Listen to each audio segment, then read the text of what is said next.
안녕하십니까 성도 여러분.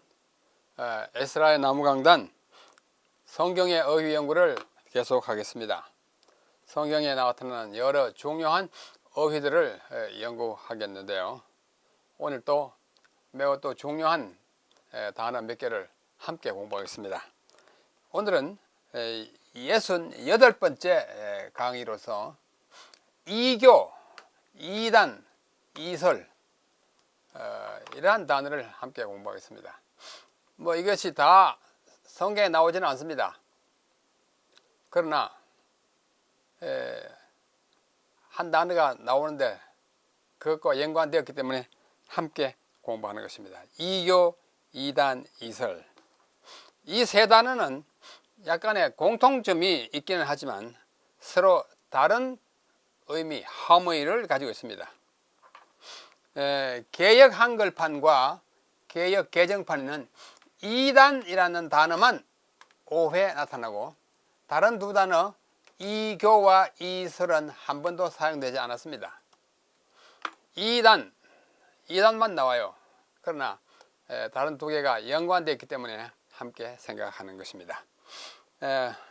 그렇게 성경에는 이단만 나오지만은 오늘날 일반 사회에서 그리고 특별히 그리스도 교회 안에서는 이 단어들이 이 세 단어가 다 이따가 사용되는 것을 볼 수 있고 또 때때로는 아주 좀 논쟁의 그 수단이 되기도 하는 것입니다.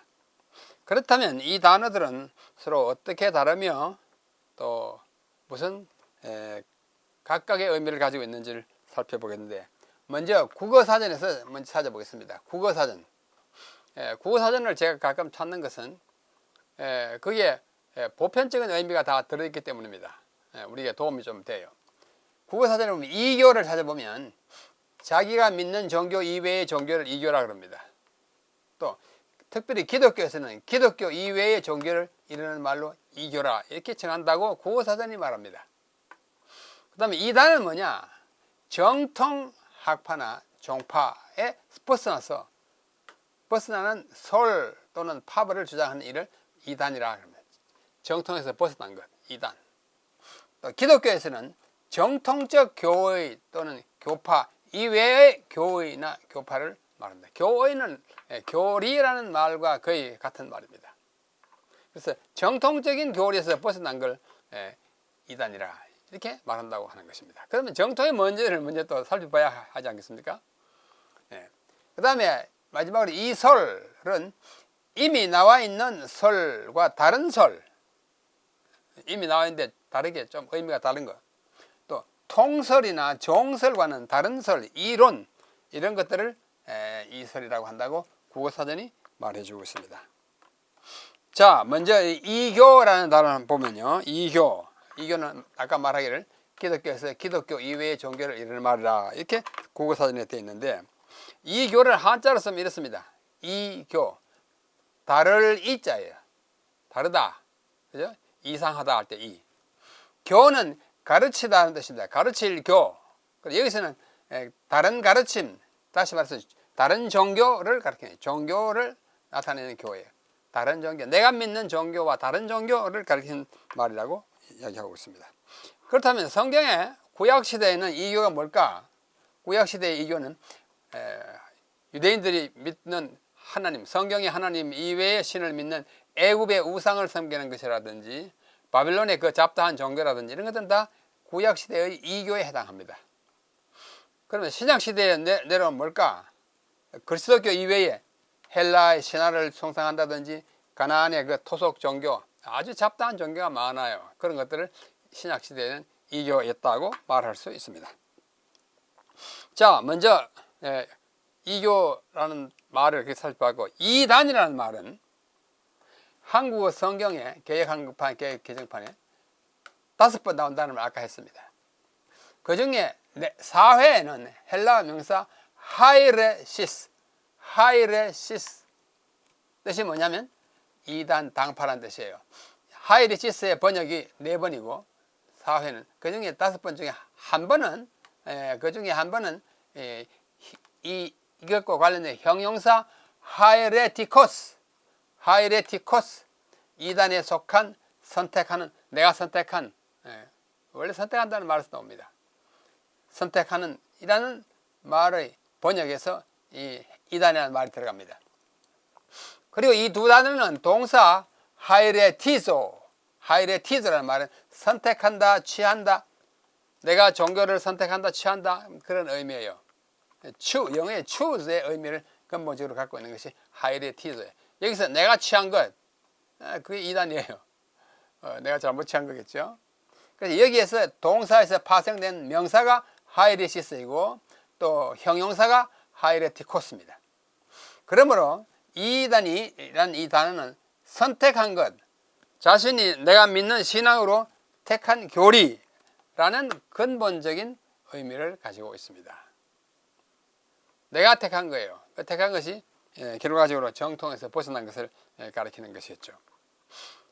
개역 한글판에서 하이레시스, 이단이라고 말이 9번 사용됐는데 그것이 5번은 이단으로 번역되어 있고 나머지 4번은 다른 말로 번역되어 있어요. 자, 다음과 같이 번역됐어요. 사도행전 5장 17절 대제사장과 그와 함께 있는 사람 즉 사두개인의 당파라고 번역됐어요. 당파가 다 마음에 시기가 가득하여 일어나가지고 뭐 이렇게 했어요. 당파라는 뜻으로 사용돼요. 하이레시스. 또 사도행전 15장 5절에 보면 바리새파, 영어로 섹트인데 이것이 헬라어로 하이레시스입니다. 바리새의 파, 이 파라는 말은 이제 처음에는 이단이라는 뜻이 가미되지 않고 그냥 한 파입니다. 무슨 파든지 내가 택한 것이라든지 다른 사람이 속해 있는 파가 다 하이레시스였어요. 그러니까 나중에 이제 이단으로 뜻이 조금 확대되는 것이죠. 바리새파, 하이레시스 중에 믿는 어떤 사람들이 일어나 말하되 이방인에게 할례주고 모세의 율법을 지키자 명하는 것이 마땅하다 하니라. 그때 사도행전 24장 5절에 보면 우리가 보니 이 사람은 연병이라, 전염병이에요. 천하에 퍼진 유대인을 다 소욕해 하는 자요 나사렛 이단의 괴수라. 누구 보고 하는 말이에요? 바울 보고 하는 말이에요. 이단, 여기서 이단, 나사렛 파인데 이렇게 했던 것이에요.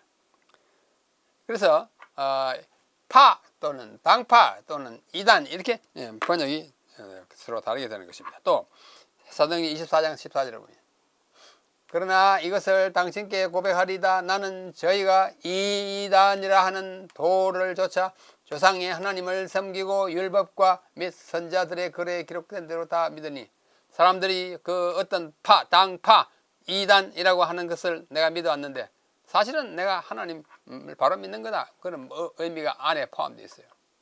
그래서 이단이라고 그렇게 번역했습니다. 또 사도행전 26장 5절에 일찍부터 나를 알았으니 저희가 증거하려 하면 내가 우리 종교의 가장 엄한 파를 조차 바리새인의 생활을 했다. 여기서 바울이 말하는 여기 아이레시스는 나쁜 의미의 빗나간 파가 아니고 다른 사람들이 보기에 그렇게 보일지 모르지만도 하나의 파다 그거죠. 내가 선택한 종교이다 그런 뜻입니다. 사도행전 28장 22절 이에 우리가 너의 사상이 어떠한가 듣고자 하노니 이 하이레시스에 이단이라고 번역됐지만 여기서는 중립적인 파예요. 뜻은 어디서든지 반대를 받는 줄 우리가 알미라 라고 말하는 것입니다.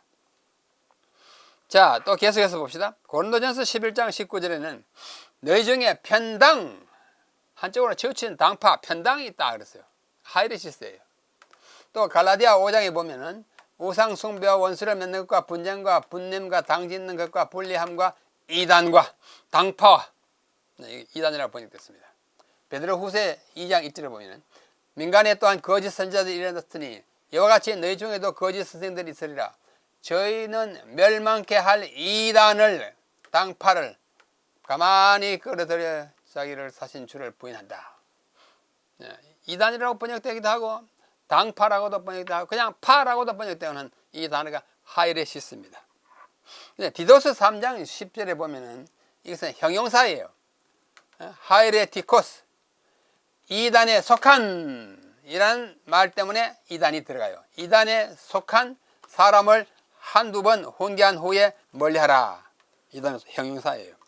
형용사로 사용된 하이레티코스라는 단어가 있었습니다.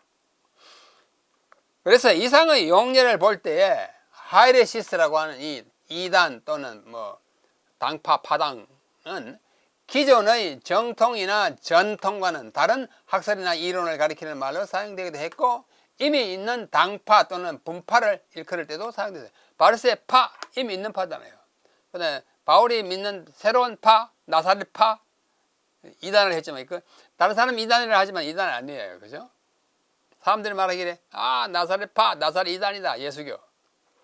그것의 괴수다, 이렇게 말하는 것입니다. 그래서, 일반적으로 중립적인 단어로서의 파이기도 하고, 또 빈당하다는 뜻에서 이단이기도 한 그런 뜻을 가진 것이 하이레시스입니다. 그러나 세월이 흐름에 따라 이 이단, 영어로 헤르시라는 단어는 그리스도교 안에서 주로 사용하게 되었고, 따라서 그리스도교의 정통신앙에서 벗어났거나 성경적으로 인정을 받지 못하는 교리 또는 그것을 주장하는 사람을 지칭하는 말로서 이단이라는 말이 사용되게 된 것입니다. 처음에는 중립적인 용어예요. 그러나 점점 나쁜 쪽으로 의미가 굳어져 가는 것입니다. 그래서 2000년의 그리스도교 역사에는 끊임없이 생긴 이단들 때문에 수많은 종교회의, 영어로 하면 카운슬 또는 소규모 회의는 시노드라는 말을 자주 씁니다. 카운슬 또는 시노드와 같은 종교회의, 그리고 연구, 그리고 그에 따른 바른 교리의 결정, 이단들에 대한 단죄, 그리고 파문이 쭉 이어져 왔어요. 기독교 2000년 역사는 이 이단, 소위 이단이라고 하는 그 교리에 대한 끊임없는 연구, 정죄, 파문 쫓아내고 이렇게 그런 소용돌이의 연속이었습니다. 초기 교회, early church라고 그러죠. 초대 교회라고 하는 말은 잘 맞지 않습니다. 초대 있으면 2대, 3대, 4대가 있었잖아요. 초대 대통령. 이는 초기 교회, early. 초대하면 뭐 the first 아니고 early, 초기 교회와 중세 교회, medieval church는 여러 차례의 이단 시비를 통하여 그리스도 교회의 주요 교리들을 확립했고, 이단을 판단하는 기준들을 만들었습니다. 아래는 신약 시대와 초기 교회에 나타난 이단들과 그것들에 대처한 세계 공의회, 에큐메니컬 카운슬이에요. 아주 중요한 이단을 대처하는 종교회의, 여기서 말하는 세계 공의회가 7번 있었어요. 7번. 7번을 무엇 때문에 그 공의회가 열렸는지, 결과가 어떻게 됐는지를 아주 짧게 살펴보겠습니다. 신약 시대와 초기 교회는 이런 이단들이 많았어요. 영지주의라는 말은 그노시스라고 하는 지식이 있어야 구원을 받는다. 특별한 지식, 어떤 무리들만이 갖고 있는 특별한 지식을 주장하는 영지주의가 있었어요. 그 다음에 도세티즘, 가현스라고 그러대요. 도케오, 뭐라 인 듯이 보인다. 예수님이 진짜 이 땅에 태어나서 사람으로 산 것이 아니라 그렇게 사는 것처럼 가짜로 나타났다고 하는 설이에요. 터무니없는 가현설. 모달리즘, 양태론이라고 하는데, 이 사벨리우스라는 사람이 그렇게 했는데, 이 양태론은 삼위의 하나님은 양태, 영어로 mode, M-O-D-E, 양태가 다른 하나님. 어떤 때는 성령처럼 나타나고, 어떤 때는 아들 성자처럼 나타나고, 어떤 때는 아버지로 나타나는 양태가 다를 따름이지 한 개체다 하는 그런 것을 양태론이라고 합니다. 또 어답션이죠. 양자설이 있어요. 예수님이 마리아의 몸에 수태했을 때 하나님의 아들로 입양했다. 참 재미있지만 엉터리죠. 그런 입양설이 있고, 그 다음에 아폴리나리아니즘, 라우디아의 감독 아폴리나리우스라는 사람이 있었는데, 이 사람은 예수님은 어떻게 생각하는가 하니 진정한 인간이 아니었다. 그렇다고 해서 진정한 신도 아니었다. 아주 어설픈 존재로 취급한 그 사람의 그 주장을 아폴리나리아니즘이라 그럽니다. 그 다음에 도나티즘이 있어요. 도나티즘 355년에 죽은 도나투스 사람이 금욕주의를 많이 강조했어요. 금욕주의 아시죠? 뭐도 해서도 안 되고 뭐도 안 돼서 아주 이렇게 아주 근엄하게 사는, 그러면서 성교를 강조해. 조금이라도 신앙이 늦춰지는 것은 이건 절대 안 된다. 그래서 뭐 죽어야 마땅하다라고 생각하는 금욕주의 도나티즘이에요. 그 다음에 펠라기우스라는 사람이 있었어요. 이 아일랜드의 수도성이었던 펠라기우스가 하는데, 원죄는 아담의 후손에게 전수되지 않았다 했습니다. 그건 그렇지 않다. 침례는 굳이 받을 필요가 없다. 그리고 구원은 자기의 노력으로 받는 것이지 하나님 언제 받는 거, 그건 공짜가 없다. 이런 것을 가르치는 소위 이단들이었습니다. 그 다음에 마니교였어요. 마니교는 그리스도교에다가 뭐 영지주의도 더하게 하고 미트라 종교 태양 숭배도 더하고 심지어 막 불교까지도 막 짬뽕을 해가지고 한 그 마니교가 이단으로 있었습니다. 자, 아까 말씀드린 일곱 번의 그 뭐예요? 종교 회의를 간단히 살펴볼게요. 제 1차 종교 회의는 니케아 공의회입니다. 325년에 콘스탄티누스 대제가 소집했어요. 문제가 뭐냐면 알렉산드리아의 사제 아리우스가 아주 이상한 기독론을 주장했어요. 그리스도의 신성을 부정하고 그리스도를 최고의 피조물이라고 해가지고 이 아리우스의 주의를 아리아니즘이라고 그래요. 이것을 처리하기 위해서 공의회가 325년에 열렸는데, 결과는 아리우스를 단죄하고 하나님의 아들인 그리스도는 진정한 하나님이고 성부와 동일하게 영원하신 분이다 라는 것을 교리로 확정한 것이 제1차 공의회입니다.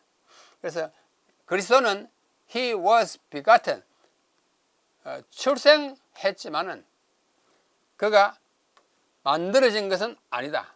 피조물은 아니다 그거예요. 인간으로 태어났지만 피조물은 아니다 하는 것을 확정한 회의가 종교회의 325년 니케아. 둘째는 콘스탄티노플 회의인데 381년에 테오도시우스 1세 황제가 소집했어요. 문제가 뭐냐면 콘스탄티노플의 아리우스파 감독 마케도니우스가 제3위인 성령의 신성을 부인했어요. 성령은 하나님이 아니고 피조물이다 했어요. 성령은 피조된 능력으로서 천사와 같다. 성령의 그 입지를 아주 낮춰 그런 이단이었어요. 결과는 마케도니우스의 성령은 이단이다라고 정죄했고, 성령은 성부 및 성자와 동일한 본질을 가진 하나님이다라는 것을 못 박아 결정한 것이 두 번째 콘스탄티노플 세계 공의회의 결과였습니다. 세 번째는 에베소에서 열린 공의회인데 431년에 테오도시우스 2세 황제가 소집했어요. 문제가 뭐냐? 콘스탄티노플의 대주교 네스토리우스가 뭘 주장했는가니?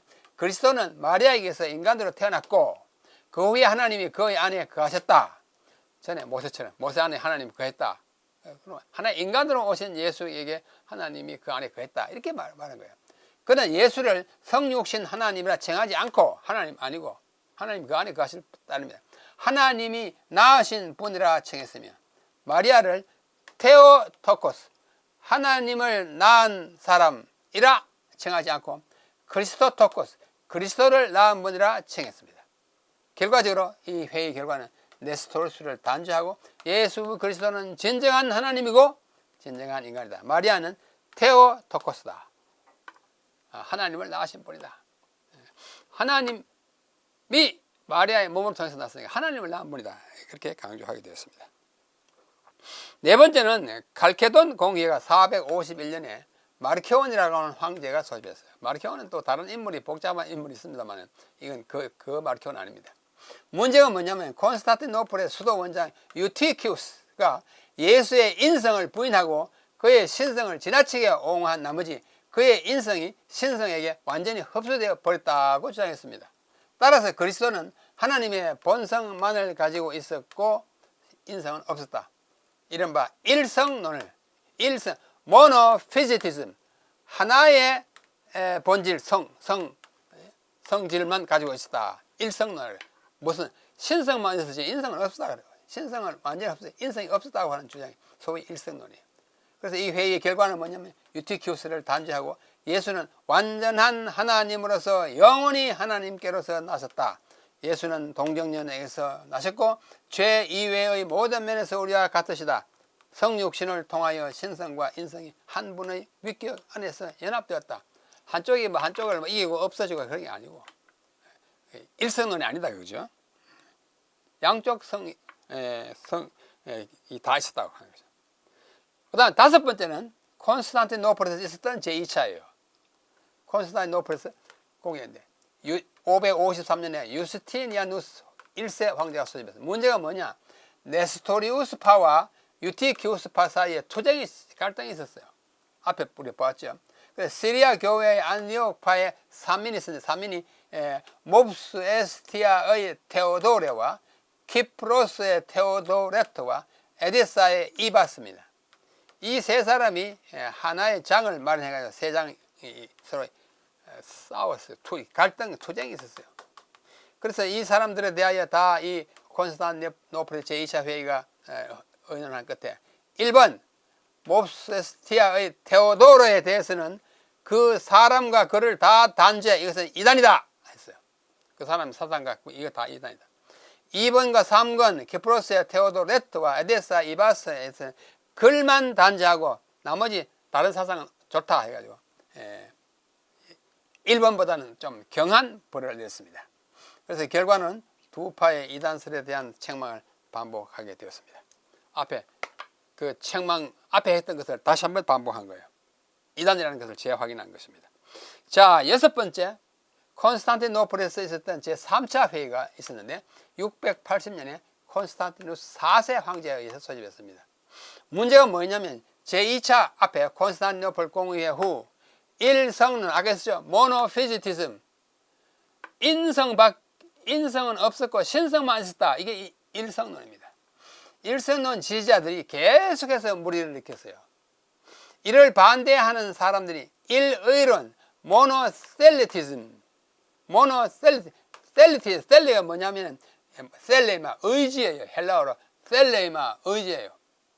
자, 인성과 신성의 자꾸 싸웠지 않습니까? 인성 뭐 없고 신성만이었다. 이게 일성론이에요. 그러나 아니다.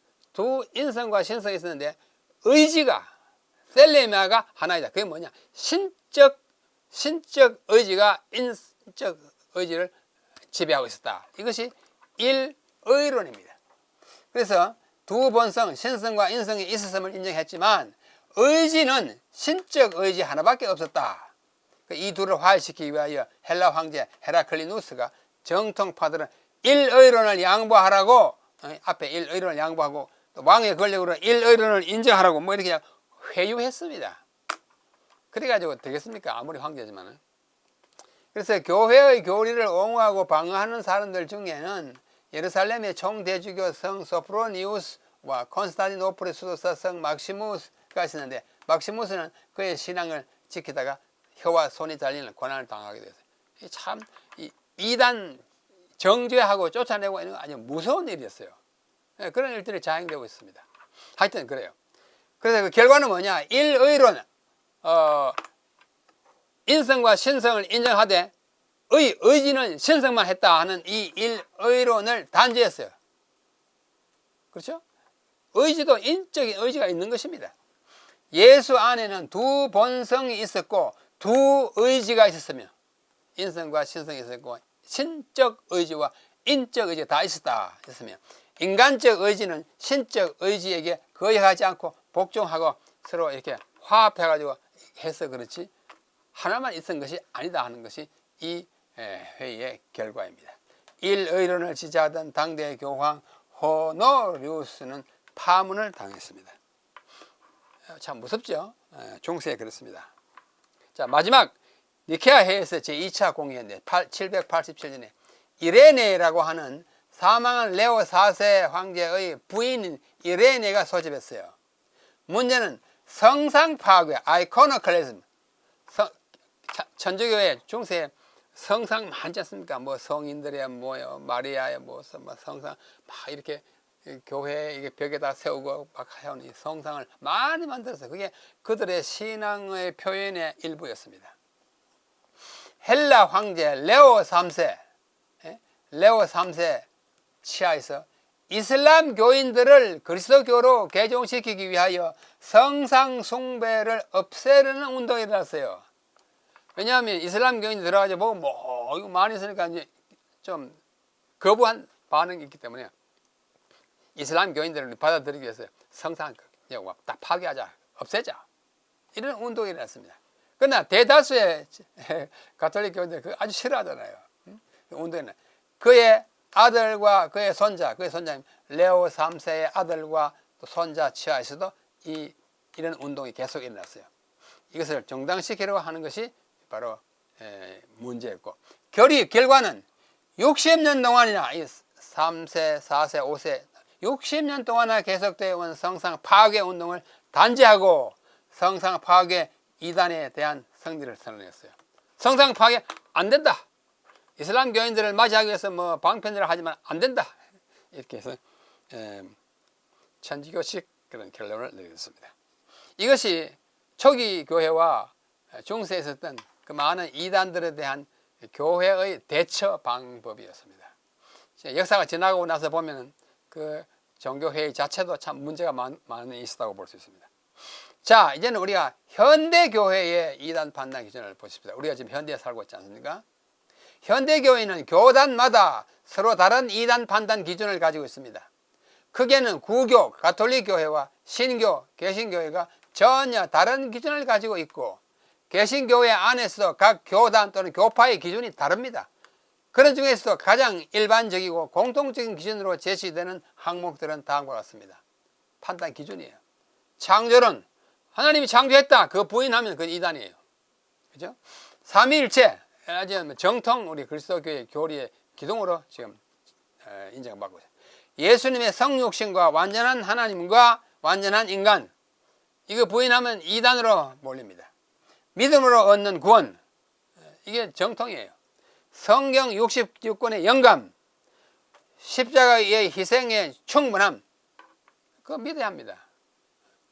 그 다음에 성령의 존재와 사역, 예수의 재림, 이거 아주 기본되는 판단.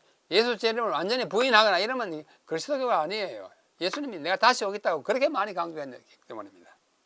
이런 것이 있다는 걸. 그런데 현대에 와서 가보면 이단의 특징이 있어요. 특징이 많습니다. 제 나름으로 정리하면 뭐 한 10가지가 다음과 같은 특징이 있습니다. 성경을 자의적으로 해석하여 교리를 만듭니다. 아주 이상하게 뒤틀어가지고 그럴듯하게 특정한 교리를 지나치게 강조하여 복음의 균형을 깨뜨립니다. 방언을 막 지나치게 강조한다든지, 또 재림의 날짜를 막 지나치게 못 박아서 말한다든지, 이렇게 하면 안 돼요. 셋째, 자기들만이 구원을 받는다고 주장합니다. 다른 사람들 다 구원 못 받는, 구원은 우리의 독점물이다. 하나님의 계시를 독점한 것처럼 가르칩니다. 어떤 때는 한 사람이 하다가 그 사람이 죽으면 그 부인이 그걸 물려받아 하고 메시아라 그러고 재림한 그리스도라고 아주 복잡한 교리들을 만든, 그거 다 현대의 이단의 특징인데요.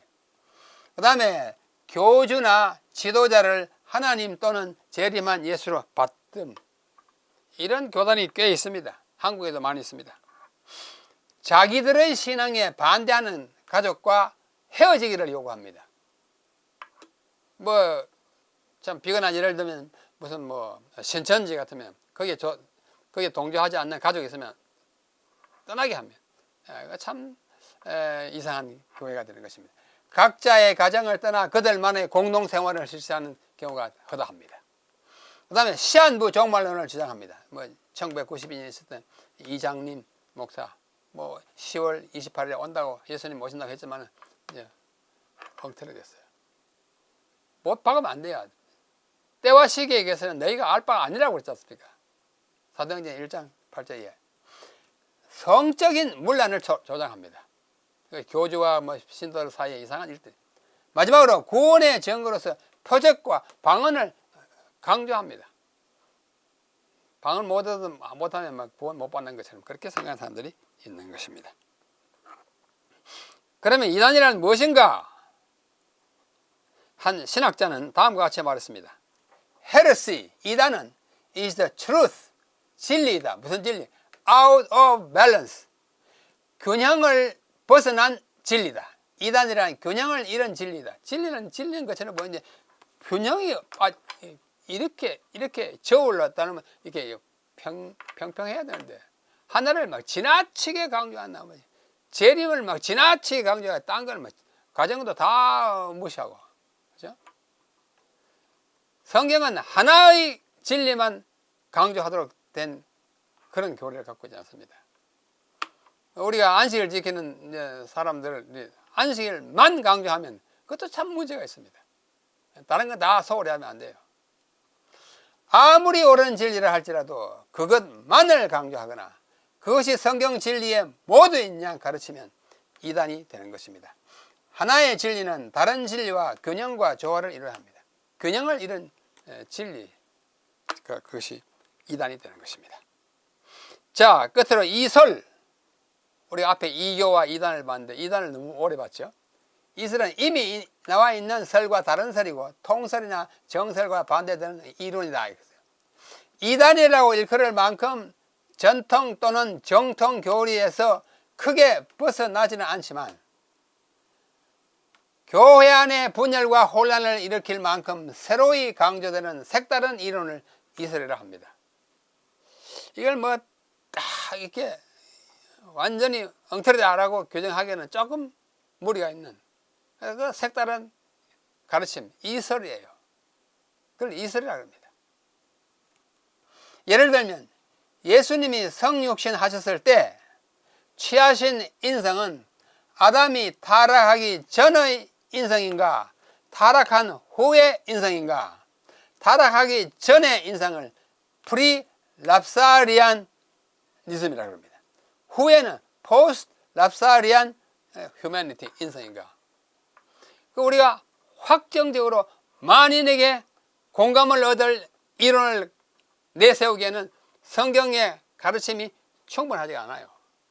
어떤 데 보면 예수님 우리가 똑같으니까 뭐 아담이 타락한 후에 그거와 똑같겠다. 또 그렇게 되면 또 예수님이 아니야, 우리하고는 좀 다른 면이 좀 있는 것 같아. 예? 왜냐하면 우리는 남자와 여자, 아버지와 어머니의 후손이지만 예수님은 성령님이 동정녀에게 탄생하게 한 사람이잖아요.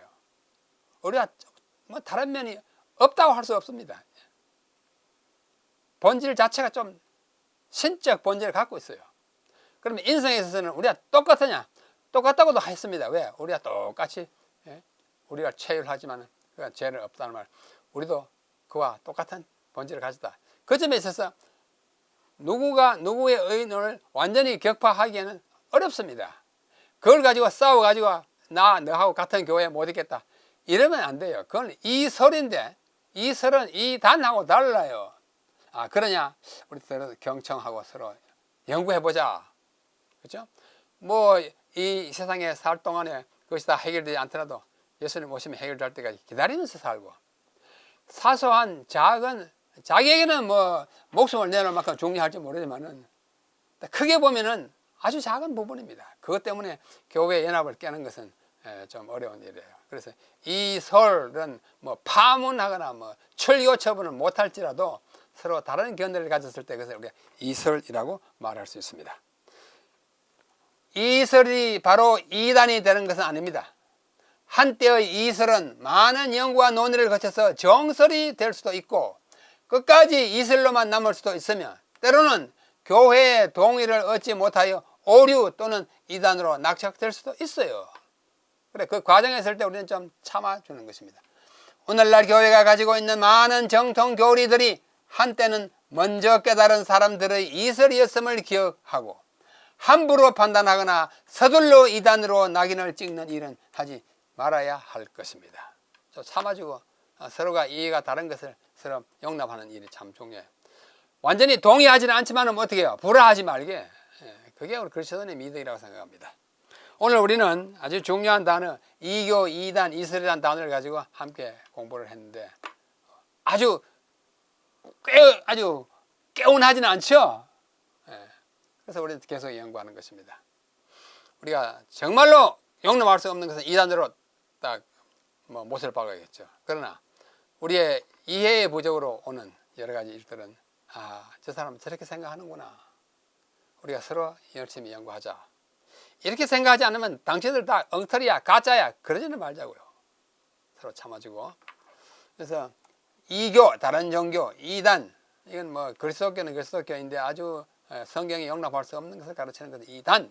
이설은 우리가 이해가 다름으로써 오는 것이니까 우리 참아가면서 연구하는 그런 학설들을 우리는 이설이라 이야기합니다. 오늘 여기까지 공부하겠습니다. 다음 시간에 또 다른 단어로 함께 공부하겠습니다. 더운 날씨에 모두 다 건강에 유의하시고 모두 건강하시고 행복하시기 바랍니다. 안녕히 계십시오.